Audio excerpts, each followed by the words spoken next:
Today we have Howard with Home Shape Inspections. A lot of people think that the inspections are going to be the roughest inspection, but I will tell you this is the most important thing you can do is get the right inspector. And I prefer home inspections. I make sure that my home, before I put it on the market, is going to pass any inspection that goes on the market. So please welcome Howard. Thank you guys so much for having me here. Don't be too scared about home inspections. They are a standard practice. They are also optional, so don't be afraid to not use a home inspection, but it is strongly recommended that you don't avoid that. You want to get as much information about your house that you're purchasing. And think of it this way, it's your largest investment, and a home inspection is a very nominal fee to get your information. Thank you so much for coming. You're actually probably my most important guest, I feel like, because as you know, I rehab and flip homes, and I always make sure that my homes are perfect before I put them on the market, because I can't tell you how many times that you go under contract and you have that inspection period and someone like you comes and beats me up, and, you know, the next thing you know, they're walking away from the contract. But if I make sure that everything is fixed beforehand, you have no problems. Yeah, it really comes down to what a home inspection is. And at the core of it is how much maintenance has been done to the home. What are the things that are lacking that need to be corrected? And we don't try to come in there and try to beat everything up on purpose. We just want to provide as much information about the home. And a lot of the things that we have, they're broken down in 3 categories. You have your maintenance category, which is something you can do yourself, or a handyman can get involved and take care of the problem. You have a further evaluation category, which is something that is needing a licensed trade, for example, a plumber or electrician to repair. And then you have something that's considered safety. So when we're looking at a home, I'm looking at it the same way I look at my personal home. I'm making sure it's safe for my family. And that's what I want to do for my customers. So you want to check, make sure there's no issues with the kids being able to get their head stuck in the railings. We're looking for those safety issues that need to be corrected immediately. If you're going to list a home, do you suggest a pre-inspection? Yeah, pre-inspections, they're not very common. To be 100% transparent here, I have had 0 pre-listings, and I've done almost 640 inspections last year. I love the concept of a pre-listing inspection. Some markets, they're very common, but here in Orlando, not necessarily. But it is a fantastic tool. Think of it this way. When you go to sell your car, you take it to a mechanic and you want to make sure everything's good. Same thing when you're buying a car. You want to make sure the property is in good order and ready to sell. So think of it that way. A pre-listing inspection is a checkup, lets you know, well, hey, these are some critical things you may need to fix, because what we're going to be looking at is, hey, if you have a bad roof, that needs to be repaired, because they're not going to be able to get a home and purchase it unless it's a cash offer. And they're going to be able to get insurance. They need to have that roof in the right spot, so that way insurance will approve them and they can move forward with the transaction and close it. A lot of people don't realize that I'm actually going through it right now. It's a 2006 roof. We're in 2022. Selling it is hard right now. So one of the things that I'm making sure is that I have a roofer in place.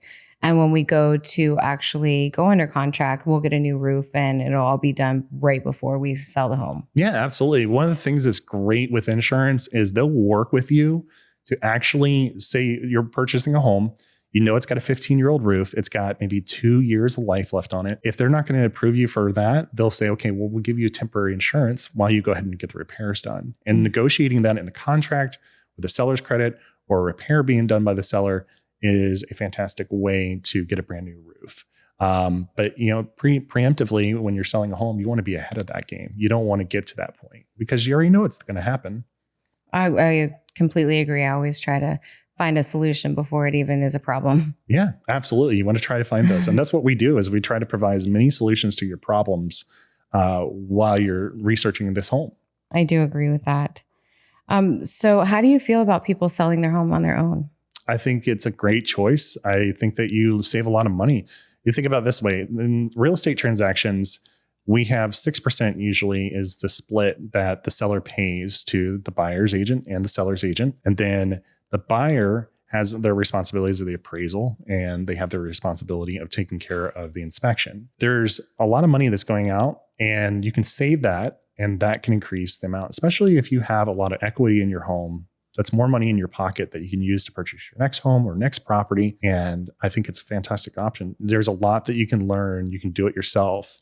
I think with a agent, you get the benefits of an MLS, but I'm not sure. Can you use the MLS if you're not an agent? Yes, you actually can. And so in my program, I actually teach how you can get the same marketing as an agent and the same result. Oh, wow. And so that's one of my things is I believe, I know a lot of people are going to be mad at me, but I've just saved your mom and dad $10,000. So yeah, it's $10,000 in your pocket that goes to a rainy day fund that goes to a lot of things. So I think anywhere you can save money in real estate is essential, knowing the value that comes with that savings. So let's say that you are the seller and you're going to put your home on the market. What are the first, let's just say, 4 important things that you are going to check first to make sure that you pass the inspection with flying colors? The first thing I would check is obviously the roof. Roofs here in Florida, they are likely to get damaged in storms.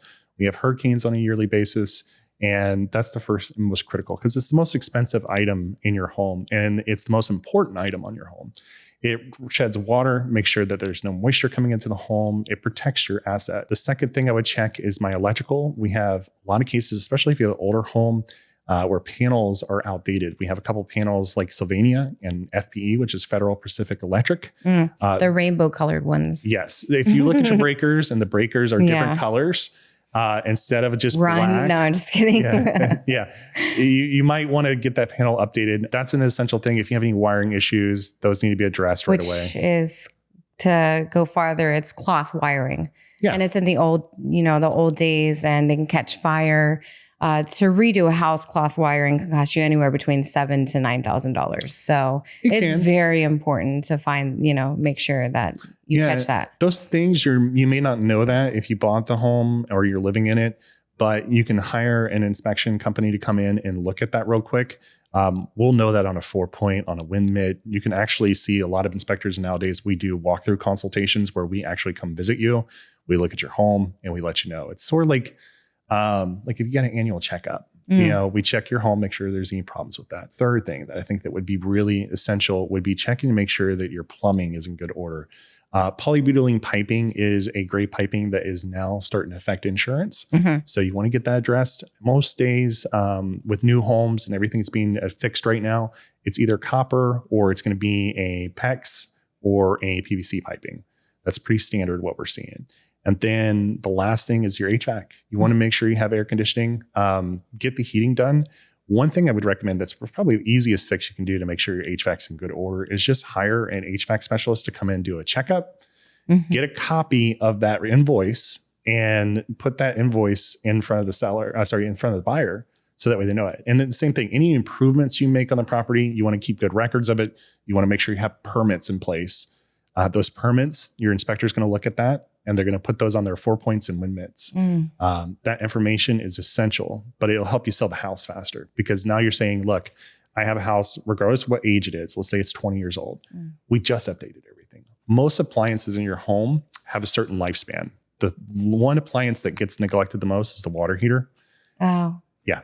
I have a really old water heater from 1996. Yeah. So they usually last like 10 or 15 years. But it works great. It's 2022. It's literally been there forever. But I know I'm going to have to get one, eventually. Yeah, but that's a $500 fix. And if you have a plumber come in, it's going to be $300 to install and remove the other one.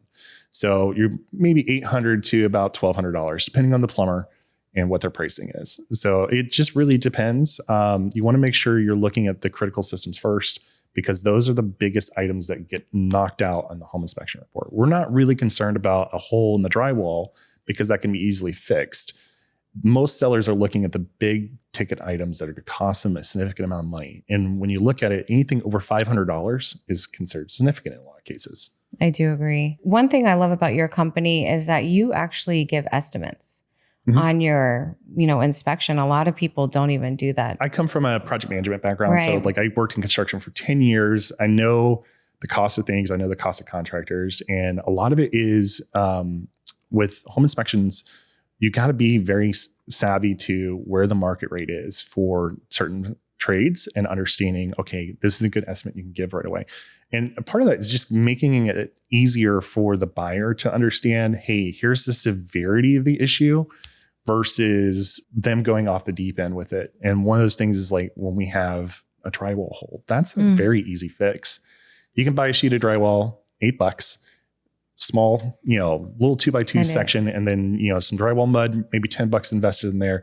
And you can fix the problem for less than $50 and some time. Or you can hire a contractor and maybe $100 to fix the problem. But it's one of those things where you got to bring that buyer back in and say, hey, look, this is not a big issue that you're making it out to be. Here's what you should be really focusing on versus this. So knowing that information, providing those solutions, really having good relationships with contractors. That's one thing I really leaned on when I was a very early inspector. Was I reached out to every contractor I knew, asked questions about things that I had questions on that I didn't fully understand because they were more of a subject expert than I was. And then I used that information, garnered that knowledge, and I passed it along to my clients. Do a lot of inspectors come back the second time for a re-inspection? Yeah, I got a re-inspection to do today. So re-inspections, they're good. One of the things you want to do with a re-inspection is you're verifying that the seller had fixed everything that they promised to do. And it's usually just a bullet point list of everything that needs to be checked over again. And it doesn't take as long as the initial inspection because we already found all the major issues. We're coming back to double check, make sure those things are fixed. If they're not, okay, we just report back to the buyer and say, hey, look, it just needs to be a little bit more time to fix it. And so tell me the difference between what's a certified inspector versus a licensed inspector. So certain states here in the United States have licensing requirements. Florida is one of those. But places like Georgia, for example, don't need a license. You can get your national exam, which is it's good for the entire United States. And that's usually the base requirement for most inspectors. But for the state of Florida, we have a specialized test we have to do here. And in order to keep our license, we got to hold our continuing education. It's very much like real estate and a realtor being in that role. We just hold that license. So certifications, on the other hand, those are usually specialized avenues that a home inspector can specialize in that, like, for example, Win-Mits and 4 Points, that's a certification. You have to hold that certification on a yearly basis. Mold inspections are a certification. Radon, all these other services that most home inspectors offer, these are certifications that they have obtained. And they're usually presented either through 3 different organizations. So for example, I'm part of FABI, ASHI, and INTERNACHI. These are the big 3 here in Florida. INTERNACHI and ASHI are national organizations, so they cover everyone. But you can go to each organization, take your specialized training. It's good for your continuing education. And it just says, hey, I'm certified. I know what I'm talking about. But there is, once you have that certification, most certifications don't have a renewal. And it's really up to the inspector to continue studying. So it just means you did the coursework in a lot of cases. But really, the biggest thing is experience that comes with it and having the right people that can do it. So for example, like my WDOs, I have a WDO certification. Which is a wood destroying organisms, termites, carpenter ants, those kind of insects. I have the certification, so I know when I'm looking at an inspection, I'm looking for that. But I don't always recommend a WDO unless it's a VA loan or certain circumstances. Is mandatory. Yes, where it's required. But in the case when I have to do a WDO, I actually have a pest control guy do it because they have the license for pest. Got it. And so in the state of Florida, they have to keep it in their lane and I got to keep it in my lane. But if I did an inspection, I see the WDO, then I got to go ahead and say, hey, we need to do a WDO inspection. Here's my inspector. Do me a favor and touch on what is a wind mitigation and who needs it and what exactly is a 4 point. So it could be any homeowner in that answer. Even if it's before 2000 and you said 3? Yeah, I mean, because it's going to give you such a like I said, it's the 6 opportunities. So even though your house may not qualify, say it's built in 1980. My house is built in 1980. It's just one question. It doesn't hurt me. What's more important is the other aspects, because like, do I have a brand new roof? Do I have tie downs that are proper? Do I have I made upgrades to make it hurricane impact rated? Those are going to help, versus is the geometry of my roof important too? Do you have a hip roof or do you have a regular roof? If you have a hip roof, it's a better option. So it leads to you having more credits back on your policy. And explain what is exactly a hip roof. Triangle. Okay, pyramid. got it. So you have two roofs, like a gable's like this, and then a pyramid is a hip. So it's all four sides. Okay. And then when we look at it, all I know is it's a flat roof and it's too expensive. No, flat roofs are okay, but it's like on the document, they're not really looking at the flat roofs. That's more so like if I was looking at multifamily. Yeah. If you have a flat roof, you can build a new roof over top of it. We're going to see it in the attic. Right. And we might flag it as saying, hey, there's a brand new roof built on this roof. I've seen that before where it's just like, and it's done so poorly every time I see it. With no permits. No, I'm just kidding. No permits. Exactly. I know. None done at all. And it really irks me because it's like, you have the new roof, but like your tie downs are not correct. They're not confirmed now because when they're looking at the construction of that block, there's these tie down straps they embed in the block and they have to be really close. They can't be more than, I think it's a couple of inches, how far that strap can be away from the truss. If it's not over that, then it goes to clip. It goes instead of a single wrap. So like the best thing that they can get is like a double wrap or single wrap. Those are usually the best. But out of all these inspections I've done this year, I have not seen a double wrap yet. It's just not common. It's very expensive. So, and we're also in Central Florida. It's not Miami. That's like every day. Yeah. Okay. So, what makes a good inspector? Oh, geez, I know it's really hard, but I've seen so many bad ones, and that's honestly why I work with you, because I know your construction background. Yeah. Remember the first time I met you, I was like, oh, I have my inspector. I don't need it. But then you did such a good job and I knew that you knew what you were doing. And so I switched immediately over to you. I think the thing is like this generation of inspectors, we have a lot of when you think of the standard inspector, they're in their 50s. They're usually a white male and they're retired. This is their second thing. Now they have a background probably in construction or in the trades, and there's nothing wrong with that. But the new generation of inspectors that are coming in are younger folks like myself, early 20s, early 30s. Even I had a guy as young as 18 looking to get into this. And good for him. The change is that inspectors are starting to realize that it's not a turn and burn situation where I come do the inspection, don't call me. That has been the norm forever. When I came in this industry, I knew that was the problem right away. Customer service was lacking, and customer service is going to set you apart. And a lot of it is if you treat your clients like your family members or your friends, in the sense that you're going to take care of them no matter what, that's going to set you apart immensely. And so that's what I did. I came in and I was like, okay, I'm going to do more than what's the standard. And we're seeing a lot of inspectors starting to get into social media, starting to get into more explaining to their customers and just trying to share the general knowledge, because a lot of what we know is very technical. And it's very hard to break it down into a more common term or easier to understand way of or approach. So I think that as long as you're a good inspector in the sense that you can be, everybody's education's on the same level when we start. Once you get more inspections under your belt, then you become more vetted in what you're doing.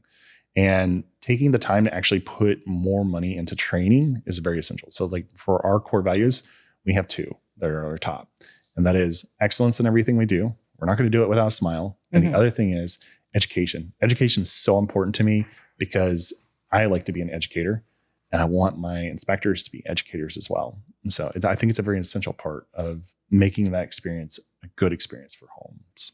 Yeah, I think that's a great answer. And that's kind of hopefully standard in all businesses, but it's really not, No, it's not. It's never that case. I know. There's inspectors that are phenomenally amazing at their knowledge. They provide so much to our community and our industry. And then there's inspectors that are just absolutely terrible. And that's the thing is you can look at inspection reports. My biggest recommendation before you hire any inspector is look at the sample report first. Ask for them. If they're not updated or if they're not to the snuff that you want, then you need to go probably pick another inspector, because there is a difference. And once you start shopping around asking for sample reports, you'll see the difference. A written report versus a digital report. That's why we went digital. What are some of the questions that you can ask the inspector to make sure that it's a good inspector? Yeah. First is you can always look at their certifications. A lot of their websites will have all their information, a little bio about themselves. They kind of provide as much as they can right there on the forefront. But the real question I would ask is, we'll look at the reviews first. Okay. I always say, look at reviews. Look how recent the reviews are. If they've been in business for 15 years and they haven't had a review in 6 months, something's going on. They're not working with their customers as much as we do. In my case, my customers are usually leaving reviews monthly. So this month here in January, we already have reviews. And it's one of those things where, that's an important part. The second thing I would ask is, how many inspections did you do last year? If I am, in business for 10 years and every year I did 100 inspections, well, that only means I did 1,000. There's other inspectors that do hundreds of inspections a year, 500 inspections. So it's good to ask them, hey, what was your metrics? Because we love talking about our metrics. We love saying how, hey, we did this much last year. Any inspector's proud of that. And it's essential to find out, okay, how much work are you guys doing? How vetted and seasoned are you as an inspector? Certifications are a great way to look at their information as well. You can check their license online, make sure their license is still active. That's probably most important thing if it's a licensed state. And then really it's just, word of mouth. Word of mouth is a very essential part of that. And that's how we get a lot of our business. I would put word of mouth at the very top of my referral rate. And do you ask them how long they've been in business? Is that very important or? No, I don't think it is, because there's some inspectors. I think at the background, it makes a huge difference. So like when I came in this industry, I had the background that kind of set me up already. I knew what I was talking about. I knew everything I was going into, but a lot of inspectors come from a varied background. It may be they came from accounting, and those inspectors, they do really well too, because they are more aware that, hey, this is a total change in my industry, total change in what I'm trying to do. And for inspectors, we always have that in the back of our head. We're always worried about liability. If we misreport something, we can get sued. If we do something that's above the scope of work that is not approved, or we fall through a roof, we are liable for that. So inspectors are very cautious in a lot of cases, but the bad inspectors, they're going to probably be the cheapest inspectors, in my opinion, because when you look at pricing, if I see an inspection company that's giving out inspections and they're saying, hey, we're going to do a WinMit 4-point, we're going to do your home inspection, we'll do a WDO, and we'll do your mold all for $500, they have no clue what the price is. They have no clue. They're new. And there's no feasible way of doing it for that kind of price, for the amount of time that's involved for those inspections. Cheaper is not always better. No. I learned that in flipping homes. So it's one of those things where it's like we put a lot of value adds with our customers. So in our case, we make sure that they know, hey, we bundle our pricing to save you more. We want to entice you to come work with us. But also, our pricing is not the cheapest either. We are at above market rate in a lot of cases because we know we're that good. The product is that good. And it's not a problem when you look at the price of an inspection. They usually run anywhere from $300 on the low end, $500 on the high end. And there's a lot of factors that are in place for just a typical home inspection. The size of the home, the age of the home, the condition of the home, and location. Location can make a huge difference too. We charge a traveling fee from outside of Orlando. If we start going to Southside Kissimmee or anywhere that's over a 50-mile range, we have to charge more. Right. Because it's not in our backyard. I don't blame you. And how long typically does an inspection take? A good inspector is going to be 3 to 4 hours. You need to ask that question. How long is the inspection going to take? If they say an hour or they say an hour and a half, your second question would be, how many inspectors are you bringing? If you're bringing 5 inspectors, you'll be done in an hour and a half because each one can go do a different thing. If you have one inspector saying I'll be done in an hour and a half, that should be a big red flag. There is no way you can look at an entirety of a home that quickly because there's so many different things that need to be reported on, so many bedrooms that need to be checked, so many different systems that need to be checked. For me, crawling through an attic takes at least 20 to 25 minutes to go through. Right. It does not happen quickly. And I always ask if they have a drone. Yeah. Because that's important to me. I want to see that top of the roof and, just a picture of it. Yeah. Because you can definitely see different things. I love using the drone. I have 3 DJI drones. Right. And It's just one of the things where it makes it easy for me for time and safety. Safety is the most important thing because there's sometimes you get on roofs and the pitch of the roof is too high to actually walk on. And so in that case, you need to have a drone or some way to look at that roof. And a lot of times back in the day before drones came around, they would use poles and put a camera up on top and shoot it from a camera down looking at the roof. And they still do that now. Some inspectors do. But the drone is much more safer. You get a certification for that with the state, and then you're ready to fly. And I like it because they make my job easier. I can actually see closer with my drone on the camera lens than I could standing up. I'm 6 feet tall. The drone can see as close as 3 feet. So in a lot of cases, a drone is a fantastic tool, but I always still like to walk the roofs. It's one of those things where you can see a lot more walking, and you can tell if you're walking on the roof, if there's any imbalance in the shingles, or the sheathing's going bad. Right. Feel that softness underneath. Yeah. Do you offer any additional services such as radon testing, or we went over the termite, but mold? Yep. So we do mold. We do termite inspections. Radon here in Florida is not a big thing as it is up north in the Northeast and other areas of the country. But radon is a indivisible odorless gas. The EPA is here in Florida talking about it. My recommendation is always to try to get a radon kit. Now, I don't do radon testing. I don't have all the major equipment, but I do have the radon test. Because if a customer comes to me and says, hey, Howard, I need a radon test. I want a WDO. I want a mold inspection. I want my wind mitt 4-point, and I want a home inspection. I want to be able to serve everything. So let's talk about a pool, because I always hire a separate pool inspector. You know, I know what you do, and then I like for them to dive in there to see what's going on. Yeah, pool inspections can be, it's one of those things, is time. You know, so we add it as an add-on service, and it's like to certain degrees. So for example, when we look at standards of practice, pools are not included on home inspections. They're a separate item because it's not attached to the house.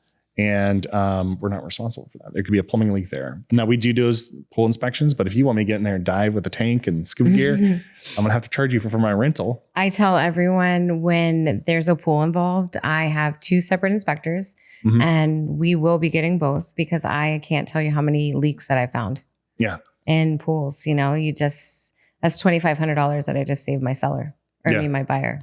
Pools can be very expensive. Pump systems can be very expensive. Electrical for that pool, it's all separate. Now, the electrical is inspected, and the plumbing visually is inspected. Right. But in a lot of cases, we're not running the pool. We're not making sure the jacuzzi heats up. We don't have time for that in terms of a 3 to 4 hour time frame.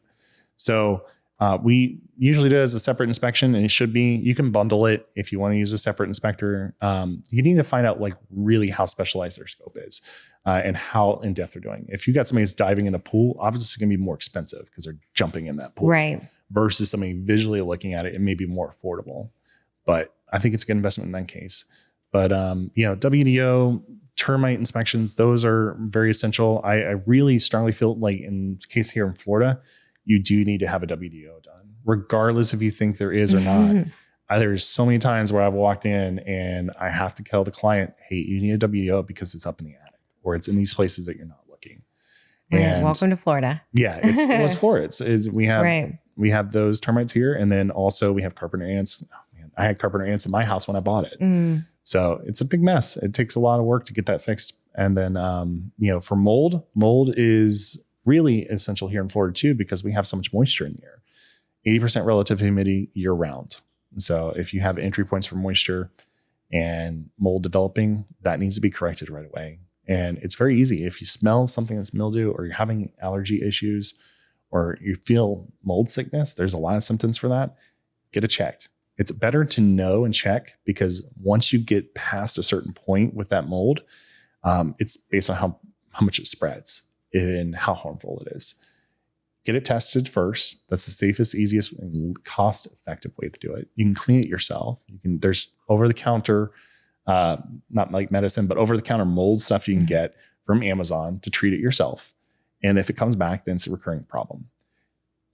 Once you go past that step, let's say there's moisture, it's getting up in the attic and it's causing a mold problem there, remediation and accessioning has to get involved. Those are 2 separate companies that you have to hire by state statute. They can't be the same one because it's conflict of interest. Specialty company has to come in, direct the remediation company how to address the problem. And then everything's ripped out. Then you got to go hire a contractor to come fix it. Right. So they just do their job and they leave. Can get expensive. Mm-hmm. So when you find something that is wrong and you give them an estimate, what is the best way for a seller to find someone to repair it? The best way to find somebody to repair that would be probably going straight. If you don't know anybody, go to Google. If you have friends and family and other folks that have had repairs or other homeowners, or even your neighbors, go talk to your neighbors, and ask. You'd be surprised how many people will know somebody that's a good plumber or a good electrician, and they'll give you a referral. Run those referrals first. When you're hiring a contractor, you want to interview that contractor. You want to take the time, really get to know them, and not just say, hey, what's your price? If you're shopping on price alone, that shouldn't be the way to shop. You Agreed. need to look at what their previous work was. You can say, hey, can you send me portfolio work? Can you send me referrals of their past customers? I am always willing to give you, hey, here's the last 10 customers I served. Go ask them or go read their reviews, because they'll talk to you. They'll tell you how great I am. I'm not worried about that. I have the confidence in that. And contractors that are really proud and tradesmen that are really good at their job, they know that. They're going to give that information. Make sure they have a license in a lot of cases. So like licensed trades, like electrical and plumbing, you want to check that license. Yeah. And insurance. Insurance is important too. If anybody is hesitant to give you their license number or hesitant to give you your insurance documentation, that's a big red flag. Cheaper is not always better. Yeah. Talking from experience. Yeah. There's a lot of things too. Like you want to make sure if you're having something done in your house, if it requires a permit, you get the permit. I can't tell you how many times I do 4 points in wind mitigations for insurance and there's no permit. For example, I did an appointment this morning, no permit. The last permit was from 1988 when the house was built. And what would a homeowner do at that moment? If you have copies of those invoices, you can use that to supplement it in a lot of cases for approving the insurance. But once there's no permit, like insurance looks at that as saying, hey, it's the same age as the house. We don't care. You put it on yesterday. Same age until we get a permit. And the reason why permits are essential is because the city or the county, whichever has jurisdiction of that property, is going to come out there and they're going to inspect it and certify that the work is done to their standards. And there's a difference between that. I get confused all the time where people are coming with me for permit questions. And I'm like, I'm a home inspector. They have their own inspectors for that. And a lot of cases, there's cases with new construction, for example, where the city or the county will come in and say, okay, everything looks good. Didn't even bother to look up in the attic to see that there was no insulation. Or they look at a pre-drywall and they don't have enough time in a lot of cases because they have so many appointments they have to run in a day. And they're go, go, go. And in that case, it's one person looking at it. It's very easy for somebody to miss something. And unless you have that lens and you're actually looking for that, which is our job, to look for problems, it's very easily missed. Okay. Tell me more about a wind mitigation and a 4-point and who needs it. Anybody that's buying insurance, you're going to need that for sure. And wind mits and 4 points, they are two separate inspections completely, but they're both documents that are required by the underwriter to develop a policy. And the wind mitigation, in a lot of cases, used to be optional, but here in Florida, we're starting to see more and more insurance companies saying, hey, we want this sooner. Used to be you would wait 30 years. Once your house, they want to just check in and make sure it's being maintained with a 4-point. Now it's as early as 5 and 3 years that we're seeing with some insurance carriers that are asking for that. So when you buy a new home, let's say it's brand new construction, you don't need those policies. You don't need those inspections. Your policy is written because the house is brand new. Everybody knows it's brand new. Shouldn't have any problems. Once it gets about 5 years old, they'll say, okay, we need a 4-point and go ahead and do a wind mit, because the wind mit's going to save you money long-term on the policy. And what that's looking at is it's only focusing on the roof, whereas the 4-point is focusing on 4 different systems on the home. We're checking the electrical system, we're checking HVAC system, plumbing, and the roof. All those are going to be looked at, and we're just saying, okay, hey, there's no leaks, there's no problems with the ceilings, there's no problems with the home.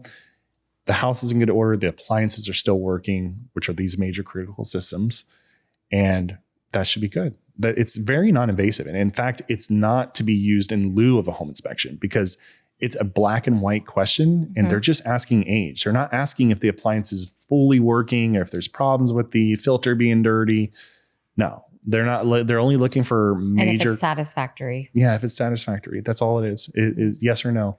And it's not enough of an inspection. So in a lot of cases, I've been in homes where, there's other problems in the home, but I don't bother mentioning it because I'm only there for that inspection. I'm not there for a full home inspection, but I will let the client know, say, hey, look, did you see this too? Because I saw it real quick and I just want to let you know, hey, you might want to fix it. But the wind mitigation itself is also another report that is more so it can save you money. That is more beneficial. The 4-point is just necessary to get the policy started. Wind mit helps you. So you have 6 opportunities there to sit down with the insurance and basically tell them, hey, my house is in good working order. And with the roof, we'll start with the very first one, and it's the age of the roof. So after 2002, Hurricane Andrew, wind mitigations became very standard here in the industry. And that 2002 and beyond to 2022, 2023, if your house is built then, you qualify. And it doesn't hurt you if you don't. Let's say my house is from 1985. So it's all right. It's just a no for me on that category. It doesn't hurt me, but it doesn't save me any money.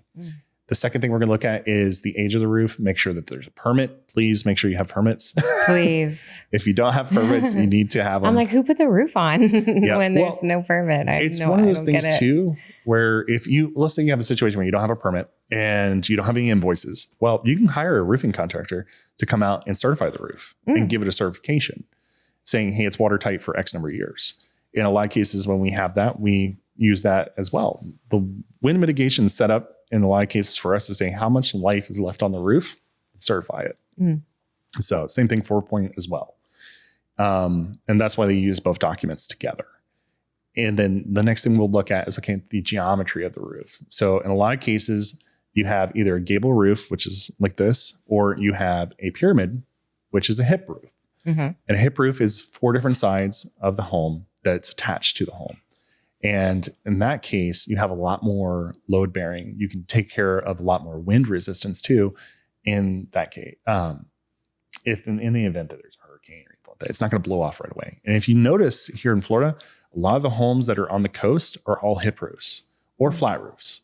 And that is because it works really well versus a gable. It has that inside, it can get uplifted on one side and just blow right through and rip off the entire roof. But aside from that, the gable roof really depends on if you have a gable feature on like a hip roof, because we see it in new construction. We see it on a lot of homes. As long as that's less than 10%, it still qualifies as a full hip roof. We just look at the full perimeter and we get a linear foot count and then we go from there. So it's yes, no. Doesn't hurt you, doesn't help you in that case if you don't have it.